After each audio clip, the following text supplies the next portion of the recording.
What about the alt-left that came charging at the, as you say, the alt-right? Do they have any semblance of guilt? A local World War II veteran wants you to hear and see this next story because he's worried what he fought against so long ago is making a comeback here in the United States. He believes what happened. Scheiße. Hi, in this video I'm going to talk about how to recognize a fascist.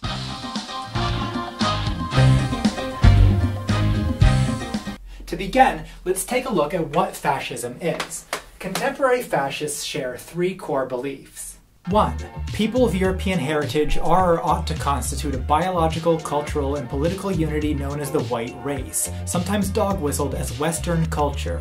2. Jews are masterminding the destruction of the white race through multiculturalism and non-white immigration, a plot that fascists call white genocide or ethnic replacement.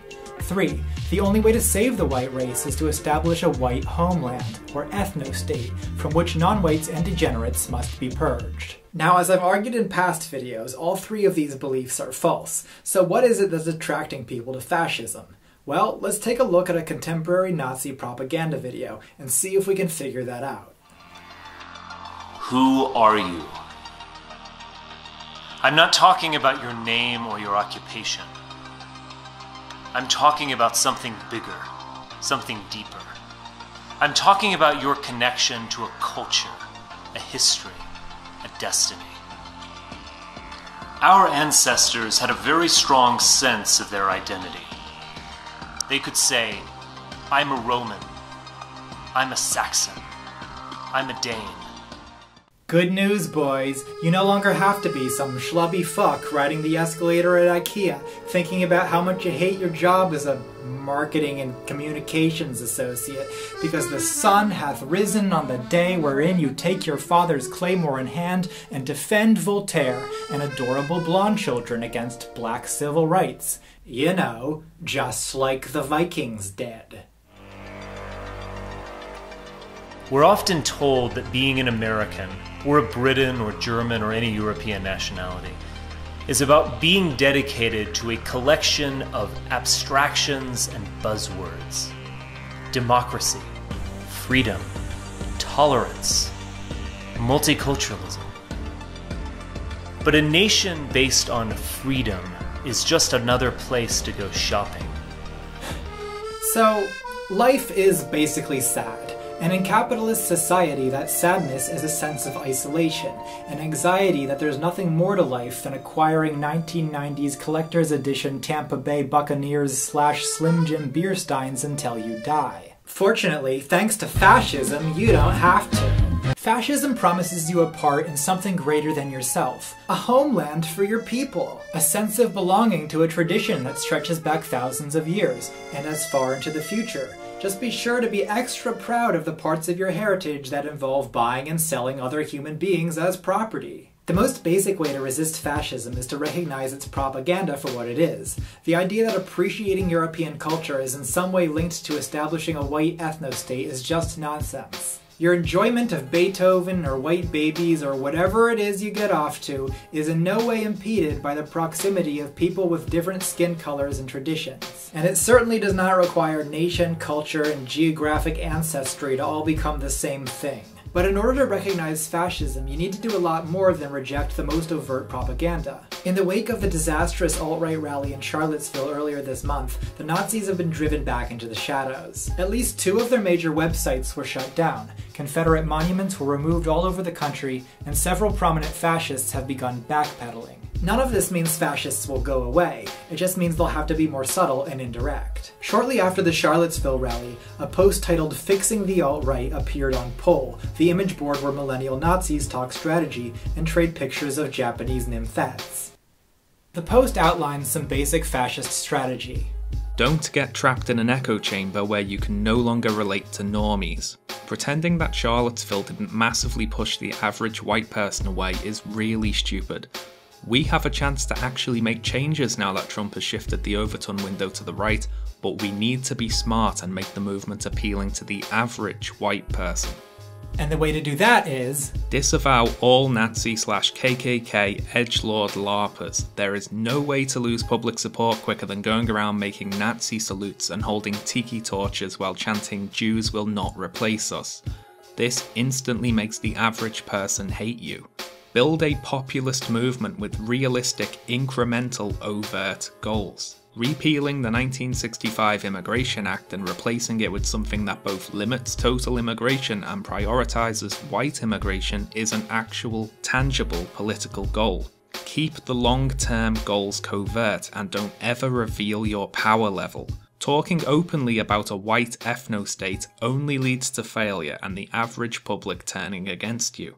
So disavow anyone who reveals his power level. Leftists will recognise dog whistles and know we're crypto, but normies won't listen to them. So at first glance, this seems like a really silly, juvenile post that references Dragon Ball Z, but it actually displays a sense of realistic pragmatism and an incremental approach to long-term goals that I wish were more common on the left. But of course, the strategy described here isn't new. Older generations of white supremacists have been doing this stuff for decades. When overt racism is politically unacceptable, politicians have to use coded language in order to appeal to racists. Republican strategist Lee Atwater explained the technique in an interview in 1981. You start out in 1954 by saying by 1968 you can't say that hurts you, backfires. So you say stuff like forced busing, states' rights, and all that stuff. You're getting so abstract now that you're talking about cutting taxes and all these things that you're talking about are totally economic things. And a byproduct of them is that blacks get hurt worse than whites. So if you want to recognize a fascist, you have to know how to read subtext and how to hear dog whistles, because 99 times out of 100, a fascist will disavow fascism, racism, and white supremacy, at least when talking to you, a non-fascist. Rallies with swastikas and Nazi salutes are the exception, not the rule. Fascists are more likely to gain traction and are hence more dangerous when they use subtler tactics. So for the rest of this video, I'll be describing the particular strategies that fascists use to code their ideas and make them more palatable to conservatives, centrists, and liberals. Strategy 1. Outright denial. Never reveal your power level. Disavow anyone who reveals their power level. This means that if someone acts like a fascist, has fascist beliefs, repeats fascist talking points, and hangs out with other fascists, the fact that they publicly denounce fascism should be worth absolutely nothing to you and shouldn't even enter into your consideration of whether they're a fascist.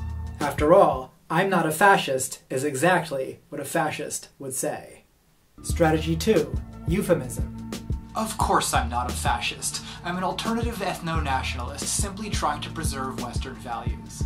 Fascists constantly shift their terminology in order to avoid the negative connotations that develop around the names of their movements whenever people figure out what they really are. So they insist they aren't Nazis or white supremacists, just white nationalists or alt-right. But as people catch on to the fact that white nationalists and the alt-right are just Nazis, they'll shift their terminology again and start telling you, "I'm not a white nationalist, I'm an identitarian," or whatever the next thing is. But it's still the same bastards, they're just using a different name. They'll also use euphemisms for core components of their beliefs. If talking about preserving a homeland for white people sounds too fascist, they'll talk about preserving Western civilization or Western culture instead. If the phrase white genocide discredits them, they'll say ethnic replacement instead. And if it's considered hate speech to advocate purging non-white people, they'll talk instead about purging immigrants, criminals, rapists, and terrorists, and leave it to the audience to catch the color coding on their own. Strategy 3. Pedantry.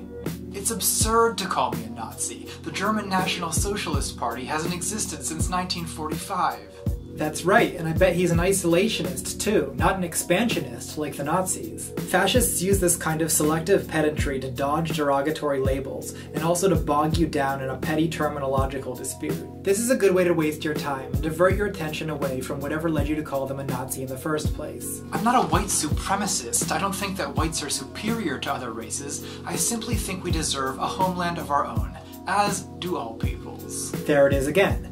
And next he's going to tell us that since Asians have the highest IQs, he's if anything an Asian supremacist. And then you'll get sucked into arguing about IQ, instead of talking about the fact that the main goal of the politics he supports is the political and social supremacy of white people over all other Americans and Europeans. In other words, white supremacy. Strategy 4. Secret symbols.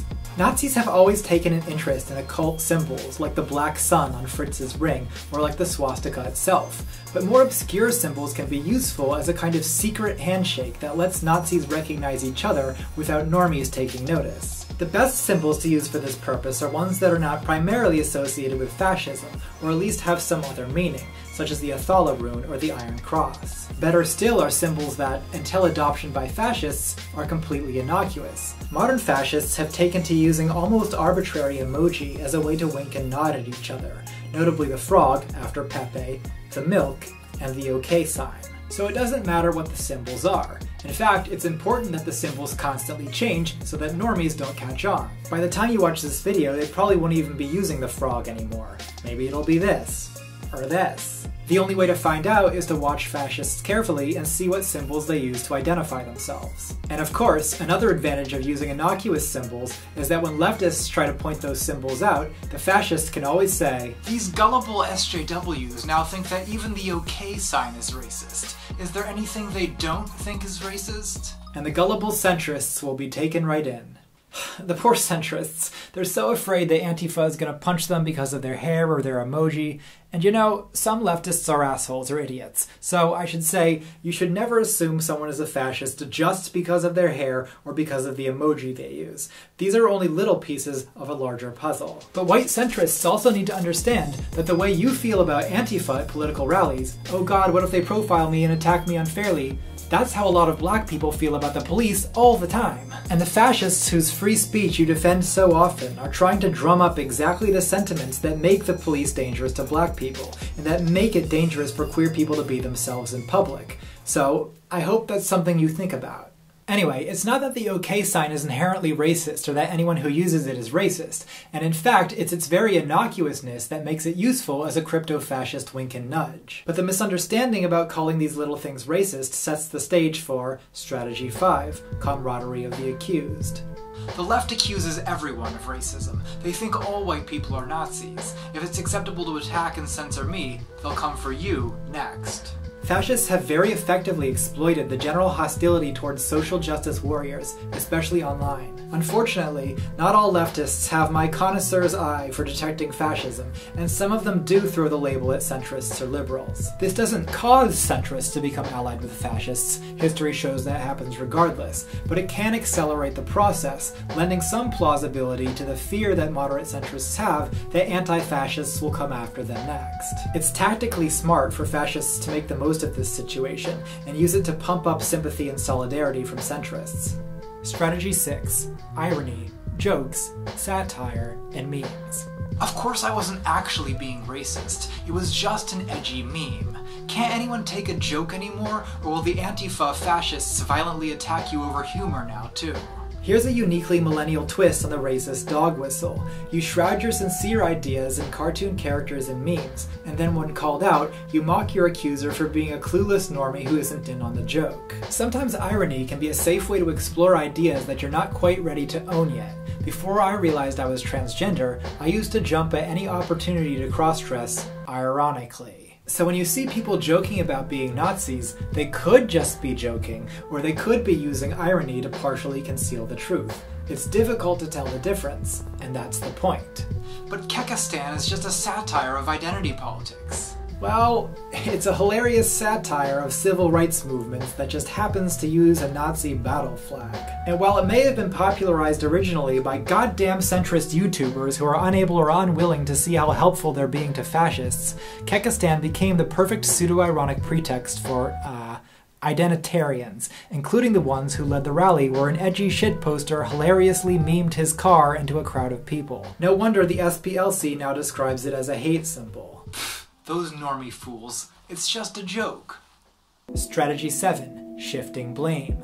Why doesn't the mainstream media cover violent anti-white organizations like Black Lives Matter or Antifa? This is essentially just a tu quoque fallacy, especially heinous because of the equivocation between fascist violence and anti-fascist violence, and between white nationalism and black civil rights. The implication is that activism to reduce urban poverty or violence against black people is just the mirror image of white supremacist ethnic cleansing. Shortly after the Charlottesville incident, our proto-fascist president called out Antifa and the alt-left, a term fascists invented to distract liberals and centrists, and establish the assumption that there must be some leftist equivalent of the alt-right. Because if you have a word for a thing, that thing must exist. Both sides' rhetoric is useful to fascists because it diverts attention away from them, vilifies anti-fascists, wins sympathy from centrists, and helps to shift the center of acceptable discourse in their direction.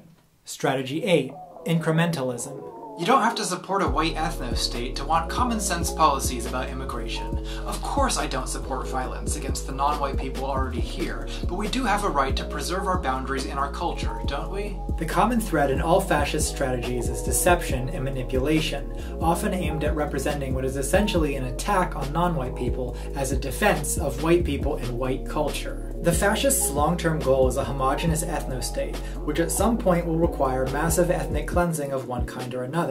But of course they won't tell you about that unless they think you're also a fascist. The strategic fascist knows it's better to start with realistic, achievable goals, and that means focusing first on stopping non-white immigration, something they'll try to get you, the centrist, conservative, or liberal, on board with by emphasizing the danger and criminality of non-white immigrants and refugees. If they can whip up enough racist sentiment with that rhetoric, they can later turn that energy against the non-white people who are already here. Strategy 9. The free speech defense. You may not agree with what I say, but I have just as much a right to speak and assemble as anyone else. Much of anti-fascist strategy involves limiting fascists' ability to publicly recruit and intimidate, often by shutting down fascist marches and rallies, or by pressuring platforms not to host fascists. The best way for the fascists to oppose that strategy is to appeal to the liberal value of free speech. Nothing tugs on those classical liberal heartstrings like a tale of woe about how unfairly silenced you are. But remember, fascists do not actually value freedom, democracy, or diversity. They only value the race, the people, the nation. Their long-term goal is a society where there's no room for anyone who isn't white, or even anyone who isn't a fascist, to exist. So you can begrudgingly concede to fascists their constitutional freedoms, but remember, you shouldn't expect any reciprocity from them. They do not care about diversity of opinions. That kind of talking point is just a ploy to protect fascist recruitment and intimidation, and to garner sympathy from centrists.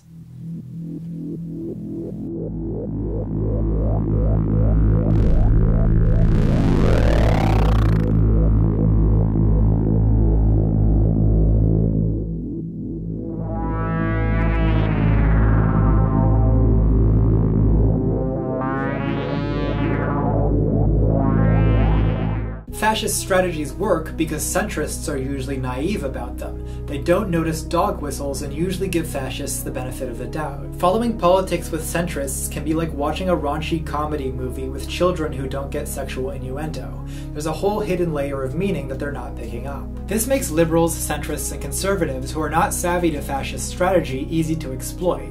Time and time again, such people end up inadvertently spreading around fascist memes and talking points without intending to or realizing it. And then they end up bewildered when leftists who recognize the dog whistles take offense. Now you might wonder, well, if fascists disguise themselves and liberals inadvertently duplicate fascist memes, then isn't just about everyone suspect? Aren't you in fact just a paranoid leftist who thinks everyone is a Nazi? Well, that's what they want you to think. They benefit from the confusion and the appearance that the left is paranoid. I'll admit there are cases where I can't tell if someone is genuinely alt-right or if they're just an oblivious centrist who picked up the talking points. Likewise, it can be impossible to tell the difference between someone who is alt-right but not an outright fascist and a fascist who is concealing their power level.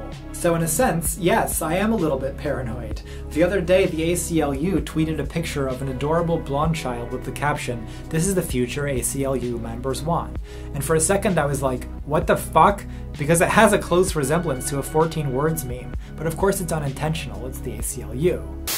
I wanted to make sure, unlike most politicians, that what I said was correct, not make a quick statement. The statement I made on Saturday, the first statement, was a fine statement, but you don't make statements that direct unless you know the fact. Yes, I have become crazy. But this paranoia, self-doubt, and questioning of your own perception is the psychological consequence of being constantly gaslit by fascists pretending not to be fascists and communicating in code. And it's the intentional consequence of that. Gaslighting is just another tool in the fascist's psychological arsenal. So, how do we get better at resisting fascist strategies? I know if you're a centrist who has inadvertently repeated fascist rhetoric or defended fascists, it seems like the left all thinks you're a Nazi and that we hate you. And I admit that I am pretty frustrated with you right now, obviously. But my forgiveness and encouragement are wide open to anyone who wants to get better at resisting fascism. Fascist strategies can be very subtle and very cunning, so don't feel guilty for falling for them, just try to get better at resisting. I guess my message to liberals, centrists, and non-fascist conservatives is this. If you care about even one person of color, or queer person, or immigrant, stand up for that person by opposing the alt-right and its allies. Do not give them a platform. Do not host debates with them on your YouTube channel. Yes, they have a constitutional right to free speech, but they do not have a right to a megaphone, and you should not be giving them one. I know to a lot of you this just seems like the free marketplace of ideas, everyone expressing their ideas peacefully, but to more vulnerable people, some ideas can be existentially dangerous, because if those ideas catch on, their lives are at stake. Now, if you're just an average person without a big platform, then you actually can debate, and you should be debating. Argue with your friends who are getting kind of alt-righty. Argue with your family. Argue with your coworkers. Let them know that you don't agree. Make them listen to a different perspective. And if you're someone who's gotten involved with the alt-right in the last couple years and is now disillusioned to find yourself in the midst of a dangerous hate group, you have to get out now. It's not too late. Society will forgive you. If you don't know how to leave, look up Life After Hate, an organization founded by a former neo-Nazi that helps people get out of hate groups. And as for all you lefties, na zdrovya. Keep up the good fight, comrades.